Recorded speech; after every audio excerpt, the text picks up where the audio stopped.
Құрметті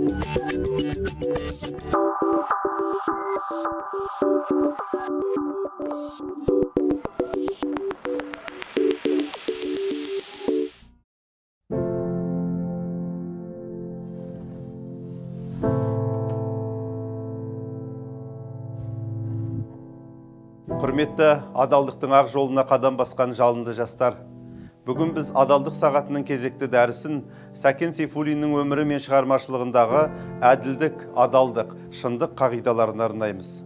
Сәкен ақынның бекзат болмысы сан қырлы.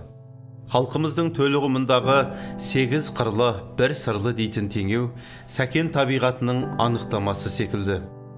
Кісілік келбеті, мемлекетшіл ұстанымы, қайраткерлік тұлғасы, халқына деген адалдығы, сұлулығы мен сыршылдығы, ұрпаққа деген қамқорлығы бүгінгі заман жастары үшін өнеге мектебі.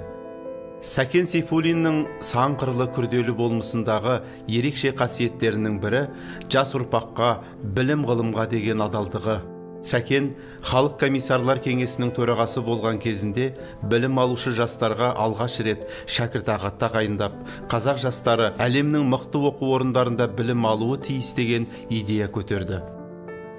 Сәкен Сейфуллин шындықтың адамы.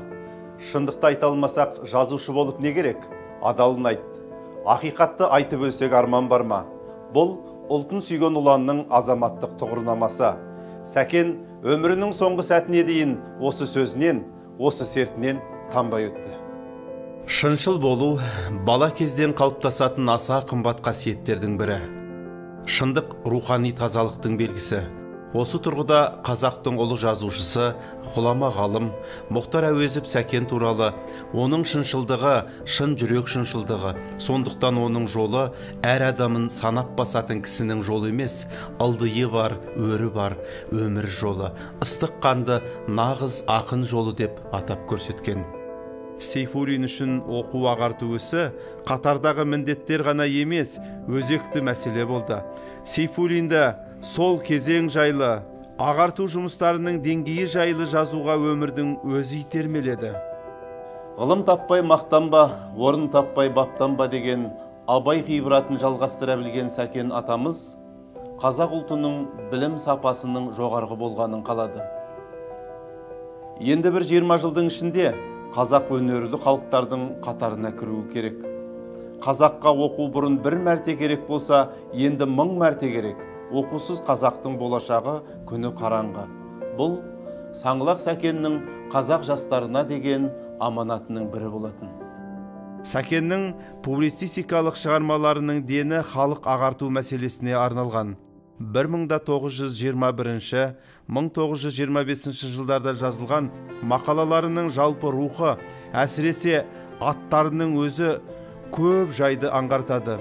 Әр қазақтың жадында оқу болсын, зор міндет, барлық күш оқуға, оқушы жастарға үлгі. 2000 Орынборда қазақ арасында сауатсыздықты жою, жас азамат әскери мектепке даярлан, тағда басқа мақалаларын айтуға болады.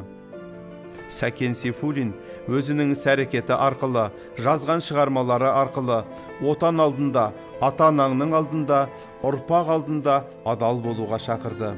Табиғат өзгеше боп туған едім, белімді жастан бекем буған едім, халықтың қорлық көрген туын ұстап, әділдік жолын іздеп қуған едім деп, ақынның өзі айтқандай, әділдік пен адалдықты ту еткен Сәкен тұлғасы ұлтқа үлгі, ұрпаққа өнеге.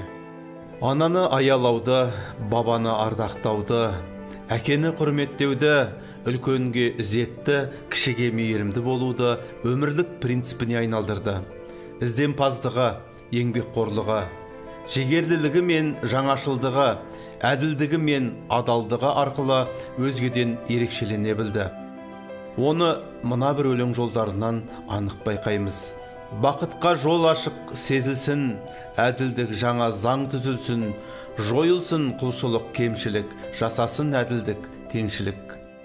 Жас ұрпақты патриоттыққа, отанын сүюге, халық тілегін іс жүзінде асыруға, қандай қауіп қатерден де қорықпай, қиындықты жеңе білуді үлгі етуде Сәкен тұлғаның орны ерекше. Сәкен аға адалдық, кішіпейілділік, ар азығына кір келтірмеушілік, шыншылдық сынды құндылықтарды таза сақтап қалған. Бекзат тұлғасымен және көркем туындылары арқылы ол кейінгіге ұстаз. Құрметті жас достар, осымен Сәкен Сейфуллиннің өнегелі өмір жолы мен шығармашылығындағы адалдық, әділдік, шындық қағидаларына негізделген адалдық сағаты өз мәресіне жетті.